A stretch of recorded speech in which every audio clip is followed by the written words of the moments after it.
Bonjour à tous, ici Marie. Je suis très contente de vous retrouver aujourd'hui dans un nouvel épisode de mon podcast Heure Miroir.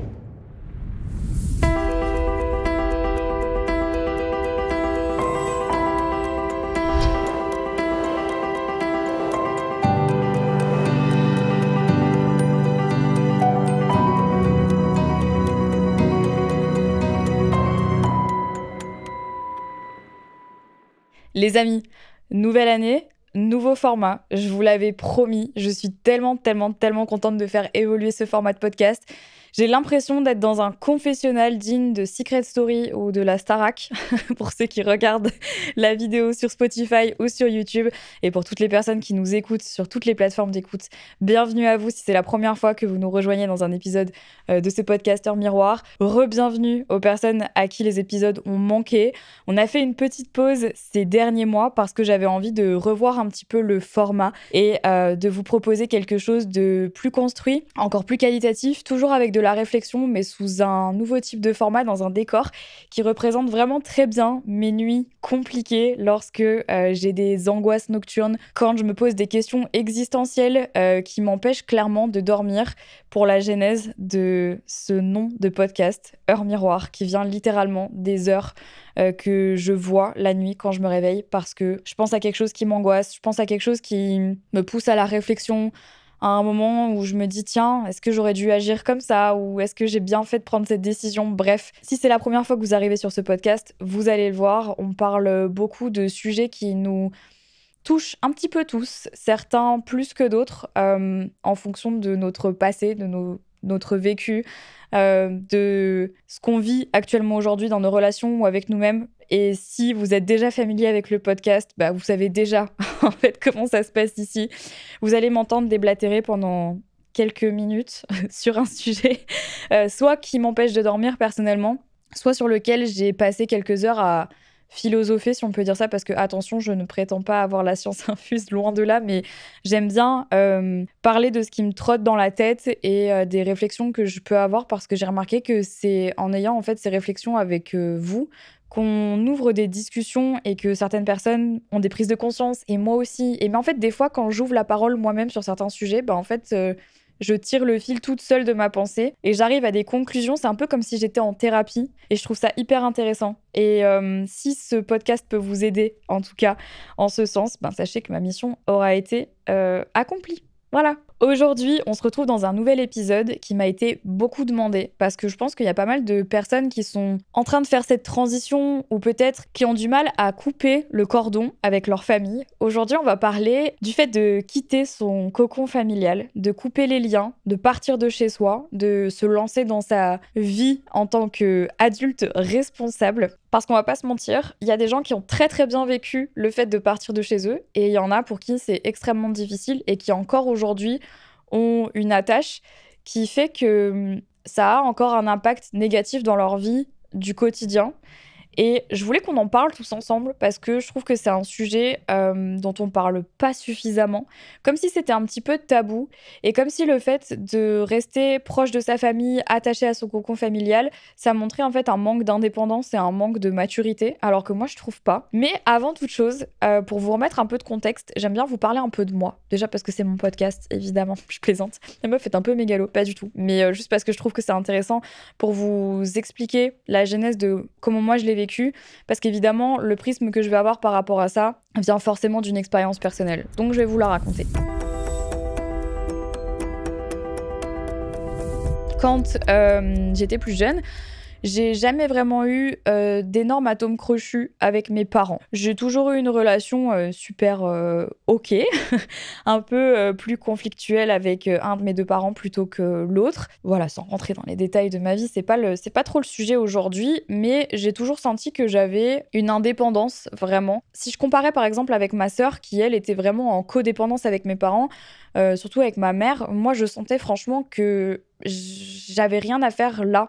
J'arrivais pas à trouver ma place dans mon cocon familial, d'avoir cette sensation en fait de toujours devoir servir mes parents, mais pas d'un point de vue pas d'un point de vue genre Dobby l'elfe de maison, mais plus d'un point de vue il y a des règles à respecter. Et donc tu vis sous notre toit et donc c'est comme ça et pas autrement.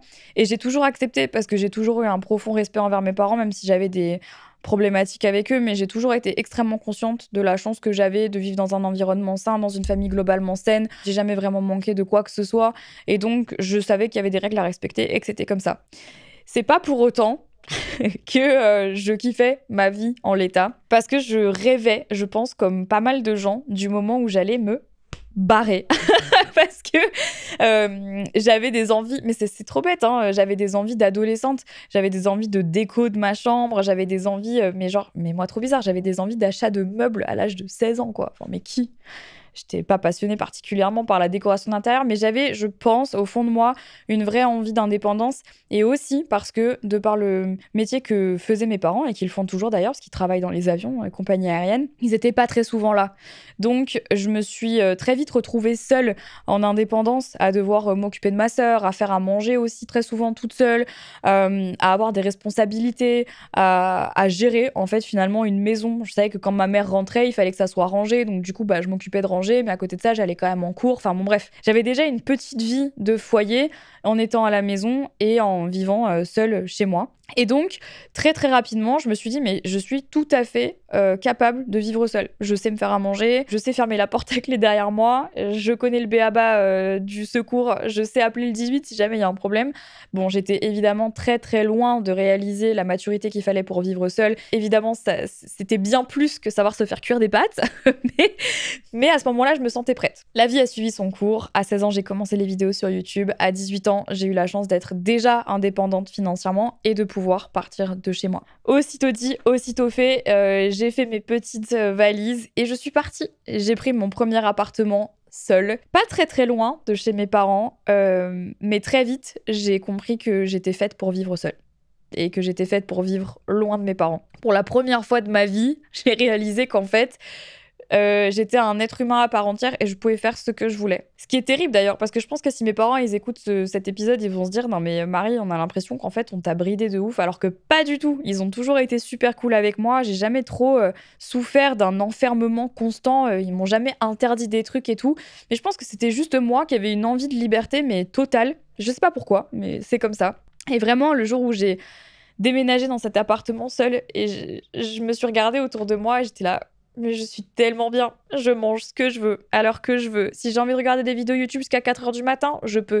Si j'ai envie de travailler jusqu'à 3h du matin, je peux le faire. Je peux inviter qui je veux, je peux sortir quand je veux. Et même, il y avait un début de syndrome de l'imposteur.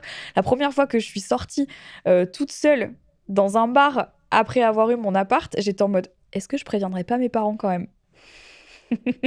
Non, j'étais majeure et vaccinée, je faisais ce que je voulais, mais j'avais quand même ce truc de me dire, peut-être qu'il faut que quelqu'un soit au courant.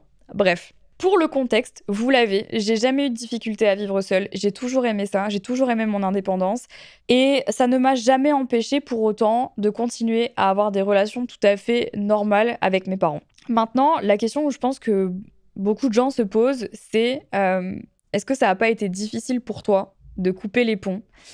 Parce que je pense qu'il y a beaucoup de gens qui ont des relations ultra fusionnelles avec leur famille, que ce soit avec leurs parents, avec leurs grands-parents, avec leurs frères et sœurs. Je pense que c'est propre à chacun. Je crois qu'en fait, déjà de base, on n'a juste pas tous la même relation avec nos proches. De par comment on a grandi, est-ce qu'on a grandi seul avec par exemple un de nos deux parents, est-ce qu'on avait des frères et sœurs ou pas, est-ce qu'on est dans un environnement familial où nos parents étaient divorcés ou alors en couple, enfin je veux dire, ça dépend de plein de choses, mais la chance que j'ai eue, je crois, c'est d'avoir eu, alors est-ce que c'est un peu horrible de dire ça? Mais je crois que ce qui m'a fortement aidée, c'est d'avoir des parents divorcés qui m'ont toujours laissé mon autonomie et mon indépendance parce que on n'avait pas le choix. C'est-à-dire que non seulement ils étaient divorcés, et non seulement j'habitais à la fois chez mon père, à la fois chez ma mère, à la fois chez mes grands-parents, et en plus de ça, ils travaillaient dans une compagnie aérienne où ils n'étaient pas souvent là. Donc en fait, moi, je vivais déjà dans les valises à l'âge de 10 ans. Enfin, je sais pas si vous vous rendez compte. Enfin, si. Je pense que si vous aussi, vous avez eu des parents comme ça, votre foyer, il se construit plus avec la personne avec qui vous êtes tout le temps. Et moi, en l'occurrence, c'était pas mes parents, c'était ma sœur. Et j'ai plus eu de la peine à quitter ma sœur parce que je la laissais derrière moi.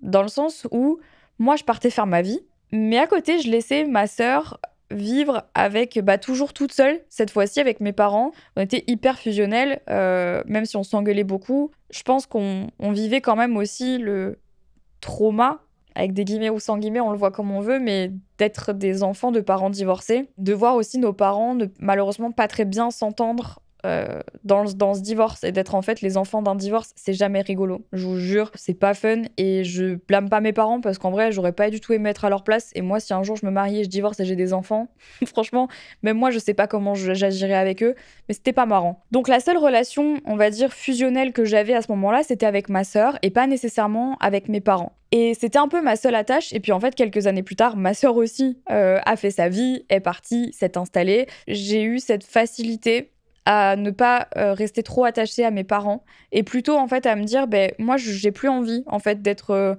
entre mes deux parents dans ce divorce. J'ai plus envie d'être le messager, j'ai plus envie de devoir suivre des règles différentes en fonction des endroits où j'étais. On va exclure évidemment l'aspect financier, parce que forcément, quitter le nid familial, malheureusement, ça coûte aussi beaucoup d'argent. Et aujourd'hui, j'en suis totalement consciente, je sais pertinemment que j'ai eu une chance incroyable de pouvoir me dire à 18 ans, je pars parce que j'avais les moyens financiers de le faire. Et je sais qu'il y a beaucoup de gens qui rêveraient de partir de chez leurs parents, mais qui aujourd'hui doivent jongler entre des études, un boulot à côté pour payer leurs études, et qui n'ont malheureusement pas forcément les moyens, et qui se retrouvent coincés, en fait, financièrement, et qui doivent rester chez leurs parents et dans un cocon familial qui est pas forcément propice ni à leur développement, ni à leur bien-être de manière générale. Parce que, il y a quelque chose aussi.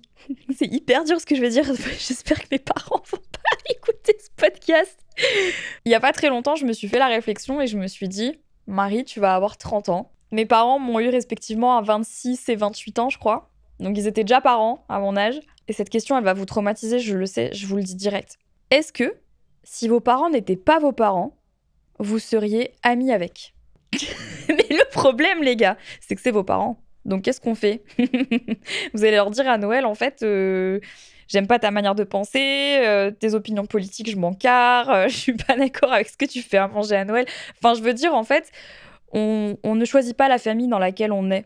Et autant pour certains, on a beaucoup de chance et on vit dans une famille qui respecte nos valeurs et avec laquelle on est d'accord et avec lesquelles on s'entend bien et avec qui on partage plein de choses. Et aussi, il y a des gens qui naissent dans des familles qui sont à l'opposé total de qui on est profondément et je trouve ça horrible. Donc vraiment, juste posez-vous la question. Moi, je vais pas répondre à cette question ici, ok? Parce que si mes parents m'appellent demain, je vais pas assumer.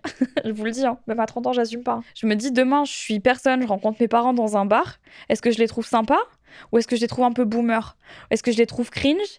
Est-ce que je suis d'accord avec eux? Vous voyez? En fait, je trouve que des fois, c'est important quand on a du mal à se détacher de nos parents. Parce que, on a ce côté, évidemment, on a grandi avec eux, ils nous ont élevés, ils nous ont tout donné. Nos parents, c'est avant tout des êtres humains. Et ils ont aussi des facettes de leur personnalité qu'on est susceptible de pas aimer.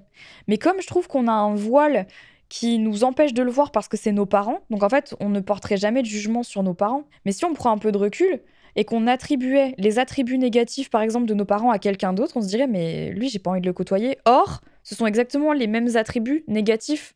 Si vous avez envie de quitter le nid familial, on met de côté les finances parce que malheureusement là-dessus, c'est vrai que j'aurais peur de ne pas pouvoir être de très bons conseils et je pense que tout le monde sait aujourd'hui la difficulté que c'est, surtout pour les jeunes actuellement, de partir. Mais moi, je sais qu'une des choses qui m'a aidé à prendre beaucoup de recul vis-à-vis de l'attache que j'avais encore à mes parents, au-delà du fait de vivre avec eux, mais sur un autre plan psychologique parce que j'ai été en thérapie, je le suis toujours et on a toujours aussi des traumas, des relations avec nos parents, des choses qu'on n'a jamais dit, des choses qui restent encore, des choses qui ont une empreinte sur nous. Une des choses, moi, qui m'a aidée à me détacher de mes parents, c'est de les imaginer comme des adultes à part entière, au même titre que moi, et de me mettre au même niveau qu'eux, et de me dire, tiens, est-ce que dans la vie, si je rencontre ces gens, sans le prisme de c'est mes parents, est-ce que je partage les mêmes avis qu'eux? Est-ce que je vis de la même manière? Est-ce que j'ai les mêmes horaires de vie? Je sais pas si vous voyez ce que je veux dire, mais la réponse c'est globalement non. J'ai pas les mêmes horaires, je mange pas la même chose que mes parents. Genre moi je mange pas de viande, les gars. Mon père c'est un viandard, hein. Et moi quand je devais manger à table chez mon père de la viande et qu'il me forçait à manger, je peux vous dire que vraiment le jour où je suis partie de chez moi, j'ai plus jamais acheté un steak de ma vie. C'était le bonheur. Non mais bon, blague à part. Vous avez compris, j'essaie de dédramatiser le truc parce que je veux pas que ça soit trop triste, mais bon. Première étape, selon moi, c'est de voir ses parents comme des adultes à part entière et non plus dans le prisme de « c'est mes parents ».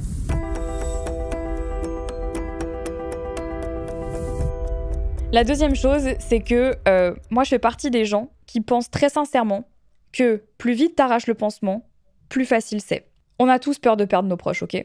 Et je sais que quand les gens partent de chez eux, quand ils quittent le cocon familial, il y a cette espèce de regard en arrière, un peu, en se disant « Ouais, c'est la dernière fois que je vivais avec mes parents ». Tout humain normalement constitué, sauf s'il a vécu des traumas atroces avec sa famille, se dit « Merde, je pars, c'était la dernière fois, la dernière année, la dernière semaine où je vivais avec mes parents. Je me lance dans le grand bain, dans l'aventure qu'est la vie, quoi. » Et parce que c'est traumatisant de se dire que, ben voilà, on se détache de nos parents, et puis en plus, après, on le sait, la vie va suivre son cours. On va peut-être rencontrer quelqu'un, on va peut-être se marier, peut-être faire des enfants, faire notre vie. Et au fur et à mesure, ben, on le voit, hein, les personnes âgées qui sont dans les EHPAD, les gars, c'était les parents de quelqu'un.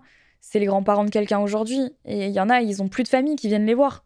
Et c'est quelques années plus tard que j'ai pris conscience que j'étais en train de vivre ma vie d'adulte. J'ai acheté ma maison en Belgique avec mon mec. Ça fait 6 ans qu'on est ensemble. Je vais avoir 30 ans. Enfin, je vais pas vous faire un dessin, mais la vie suit son cours, en fait. Et je prends de moins en moins de nouvelles de mes parents. Et je les vois de moins en moins. Et en vrai, c'est difficile quand tu ressasses le truc. Même moi, là, j'aime pas vous parler de ça parce que je trouve pas ça agréable. Mais il y a un moment où j'ai dû, genre, arracher le pansement. C'est un peu comme tout. Plus tu repousses le truc dans la vie, plus ça devient difficile. Parce que ça s'enlise, en fait. Comme les non-dits. Il y a des trucs que, voilà, tu fais pas, tu dis pas, c'est compliqué, etc. Et puis alors, le jour où il faut que tu le fasses, t'y arrives pas. Le deuxième conseil que je pourrais vous donner, c'est que vraiment, si vous sentez que vous arrivez à un stade où vous y êtes presque, vous allez presque vous détacher émotionnellement de vos parents, vous allez presque partir, ça y est, vous vous en sentez capable, mais il manque le dernier coup de pouce, rendez-vous le service maintenant, en partant, et en vous disant que ce qui est difficile maintenant ne le sera plus dans quelques années. En fait, vous allez vous rendre un service. Ça va être dur maintenant, mais je vous promets que plus tard, vous allez vous dire « Je suis tellement contente d'avoir fait le travail maintenant ». C'est salvateur. Ça fait mal, mais je vous jure, et ça vaut pour tout, hein, pour quitter le nid familial, mais genre dans tout. C'est comme dans les relations. À un moment donné, les gars, c'est toxique, c'est toxique.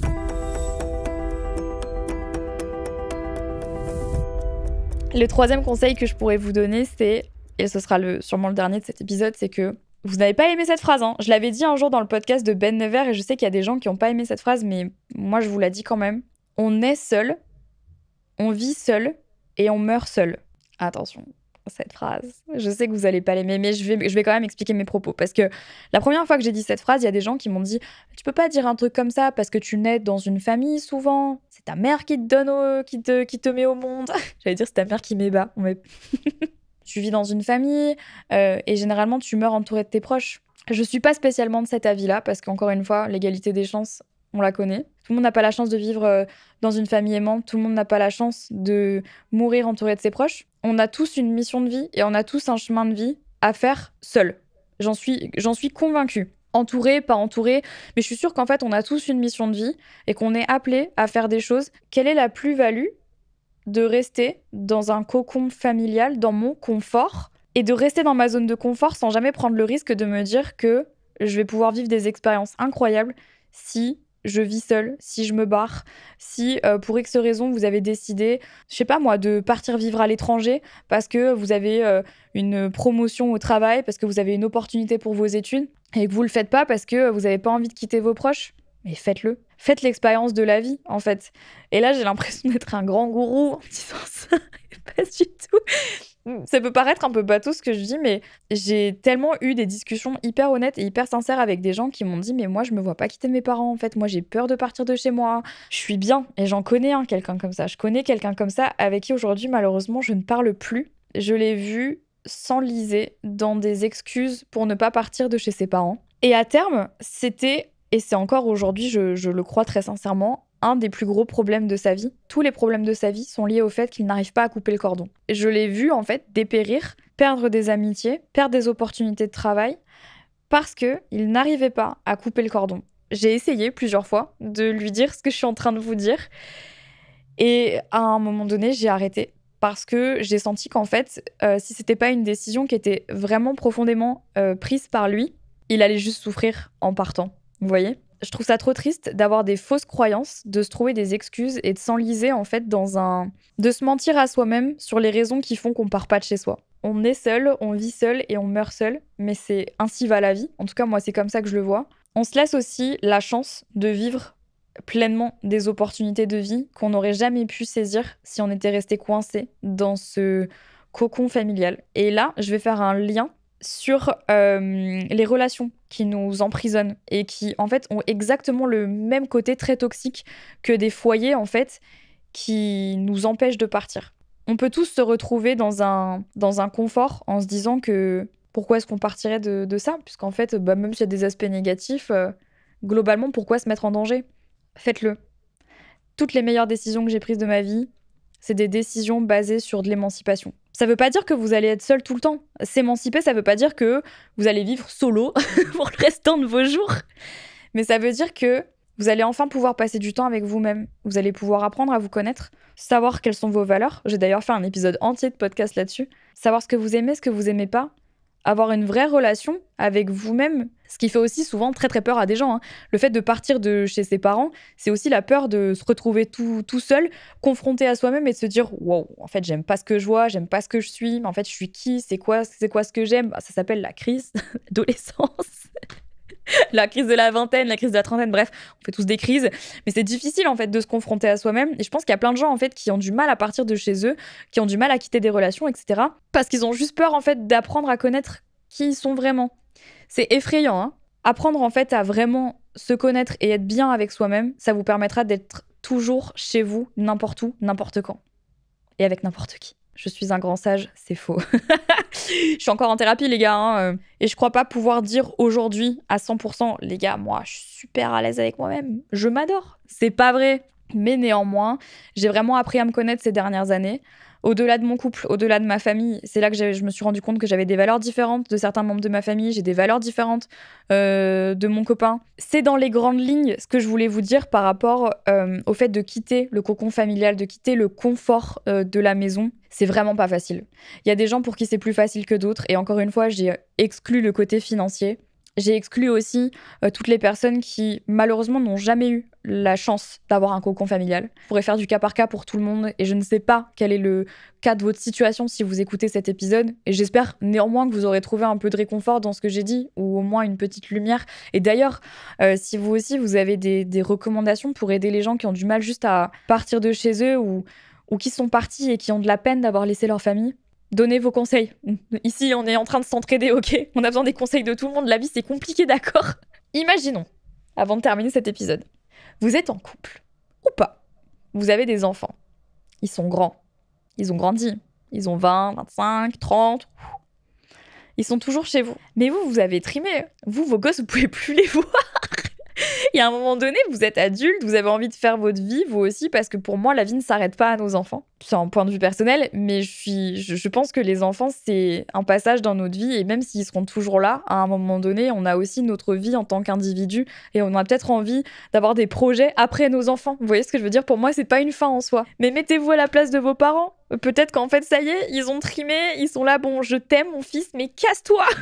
Genre, moi aussi, j'ai envie de partir faire mes vacances, j'ai envie de faire le tour du monde, j'ai pas forcément envie que tu sois dans mes pattes. En tout cas, moi, c'est comme ça que je le vois. Peut-être qu'il y a des gens qui sont en mode parent poule et qui veulent avoir leurs enfants proches d'eux pour tout le reste de leur vie, et auquel cas, c'est encore plus compliqué quand déjà on a du mal de partir, mais qu'en plus de ça, on a nos parents qui sont en mode reste avec moi, mon fils, reste avec moi, ma fille. Bon, c'est évidemment compliqué.